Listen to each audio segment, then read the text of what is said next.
ये चुनाव अब कैसे होगा, क्या लगता है कि इस बार का चुनाव का स्वरूप कैसा होगा? देखिए, कोरोना संक्रमण की जो भी स्थिति हो, लेकिन एक तय है कि जो चुनाव होंगे वो पुराने तौर तरीके पर चुनाव नहीं हो सकते।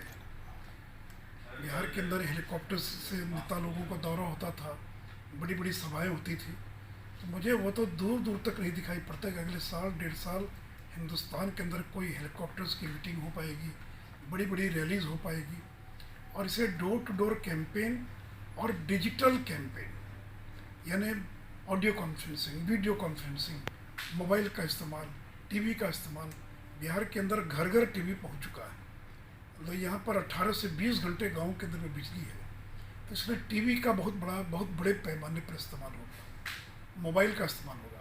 ऑडियो कॉन्फ्रेंस, हम लोग एक एक दिन में 1,000 लोगों से, अपने कार्यकर्ताओं से 2-2 घंटे बातचीत करती ऑडियो कॉन्फ्रेंसिंग के द्वारा।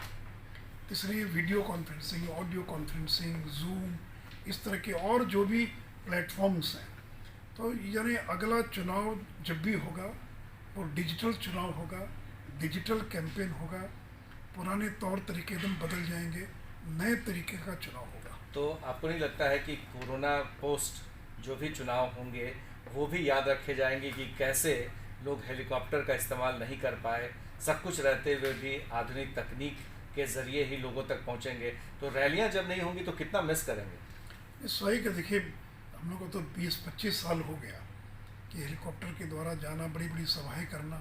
तो ज़रूर वो तो हम लोग उसको तो मिस करेंगे, उसकी उसकी याद हमेशा बनी रहेगी कि अगर कोरोना नहीं होता तो हेलीकॉप्टर से जाते, बड़ी बड़ी सभाएं करते, लोगों से मिलते। लेकिन पूरी दुनिया बदल गई है और एक नई दुनिया पोस्ट कोरोना जो है, और इस नई दुनिया का नए तरीके का चुनाव होगा। आगे आने वाले दिनों में ये भी हो सकता है कि लोगों को मतदान केंद्र पर जाकर वोटिंग करने की जरूरत है, घर बैठे भी वो और इलेक्ट्रॉनिक तरीके से वोटिंग कर सकें। ये नए नए तरीके ईजाद होंगे, नई नई चीज़ें आएंगी। लेकिन तय है कि अगला चुनाव जब भी होगा वो डिजिटल प्लेटफॉर्म का इस्तेमाल करके ही चुनाव होगा। ये जो सोशल मीडिया है इस पे बहुत सारा फेक समाचार भी चलता है, लोग कुछ कुछ अनाप शनाप लोगों तक पहुंचाते रहते हैं, तो इनसे कैसे निपटेंगे आप? नहीं, देखिए, बहुत बड़ी चुनौती है ये, और मुझे पता नहीं कैसे इसे निपटा जाएगा, क्योंकि इतनी गालियाँ, इतनी अभद्रता, इतनी, यानी सोशल मीडिया का जितने बड़े पैमाने पर दुरुपयोग हो रहा है। ये तो उनके जो आविष्कारक हैं, फेसबुक, ट्विटर, जिन लोगों ने उसका आविष्कार किया, जिनको आज जो लोग चला रहे हैं, ये उनका दायित्व बनता है कि इस तरह की फेक न्यूज़ और इस तरह की चीज़ों को और कैसे रोका जाए। यानी जिसको जो मन में आता है वो लिख देता है।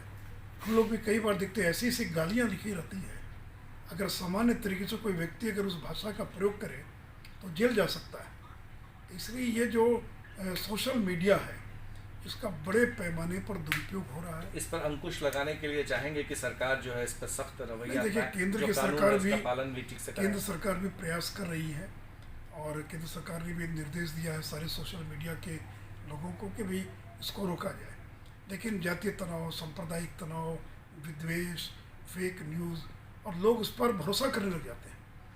मन ये, तो इसलिए आगे आने वाले दिनों में फेक न्यूज़ एक बहुत बड़ी चुनौती है, और जिसका मुकाबला सभी लोगों को मिलकर करना होगा। आप लोग तो इसमें फुल माहिर हैं, बीजेपी वाले लोग 2014 में ही आप लोगों ने ज़बरदस्त इस्तेमाल किया। नरेंद्र मोदी सत्ता में आ गया, उस समय से लगातार आप लोग आगे बने हुए हैं। जो फॉलोअर्स हैं ट्विटर्स पे या फिर फेसबुक पे, इंस्टाग्राम पे, वो लगातार सबसे ज़्यादा बढ़ते रहे। तो क्या इसमें आप जितने तकनीकी रूप से आगे रहेंगे उतना ही फ़ायदा आपको मतदाताओं को अपने साथ लाने में होगा? नहीं, देखिए, निश्चित तौर पर बीजेपी डिजिटल प्लेटफॉर्म का इस्तेमाल करने में बाकी सभी दलों से अग्रणी है, और निश्चित तौर पर इसका फ़ायदा हमको मिलेगा चुनाव के अंदर। आप इसी जरिए, डिजिटल जरिए ही आपने एक टोल फ्री नंबर जारी किया और कहा कि जिस किसी ने उस नंबर पर फ़ोन किया वो उनके मेंबर हो जाएंगे, और दुनिया में सबसे बड़ी पार्टी होने का आपको खिताब मिला। तो ऐसे में जो वोटर्स हैं उसको आप किस तरह से लुभाएंगे? नहीं, देखिए, वोटर्स को रिझाने का तो वही सारा तरीका है। जैसे मैंने कहा कि टीवी है, ऑडियो कॉन्फ्रेंसिंग, वीडियो कॉन्फ्रेंस, ये जो सारे डिजिटल जो सारे माध्यम। तो ज़्यादा जो बढ़िया स्लोगन्स लिखेगा, नहीं, ज़्यादा जो अच्छे। देखिए, केवल स्लोगन पर ही अगर वोट मिलता और सरकारें बन जाती तो बहुत लोग सरकार में आ गए होते। वोट तो मिलता काम पर, और आपने अगर 5 साल जो काम किया उसकी फसल के रूप में आपको वोट मिलता है। उसके मुआवजे के रूप में, या लोग उसको कंपनसेट करते कि अपने काम मजदूरी के रूप में वोट मिलता है। इसलिए केवल आपने बढ़िया विज्ञापन दे दिया या बढ़िया नारा गढ़ दिया, अगर नारा गढ़ने पर ही चुनाव जीता जाता तो यूपी के अंदर तो बड़े बड़े रणनीतिकार गए थे, क्यों नहीं कांग्रेस को जिता पाए जो है। तो इसलिए देखिए, नारे और केवल प्रचार से कोई चुनाव नहीं जीत सकता है। आपकी क्रेडिबिलिटी होनी चाहिए, आपका काम होना चाहिए और लोगों का विश्वास होना चाहिए कि यही लोग हैं जो कुछ कर सकते हैं। आपने कहा कि आप शब्दों का इस्तेमाल फेसबुक पे या सोशल मीडिया पे खूब हो रहा है, इसमें आपको नहीं लगता है कि जो विपक्ष के नेता हैं तेजस्वी यादव सबसे ज़्यादा आगे हैं, क्योंकि जैसी भाषाओं का वो इस्तेमाल करते हैं, तो उसका क्या इम्पैक्ट होगा? नहीं देखिए, मैं किसी का नाम नहीं लूँगा, किसी पर टिप्पणी नहीं करना चाहूँगा, लेकिन केवल वही नहीं, बड़ी संख्या में जो ट्विटर और फेसबुक का इस्तेमाल करने वाले लोग हैं वो अपनी भड़ास निकालते हैं, अपने मन की जो कुंठा है, जो फ्रस्ट्रेशन है, जो गुस्सा है। अखबार तो छापेगा नहीं, आप तो उनकी बातों को दिखाइएगा नहीं, तो उनको लगता है कि ये सोशल मीडिया एक ऐसी जगह जहाँ पर वो अपने मन के फ्रस्ट्रेशन को व्यक्त कर सके जो है।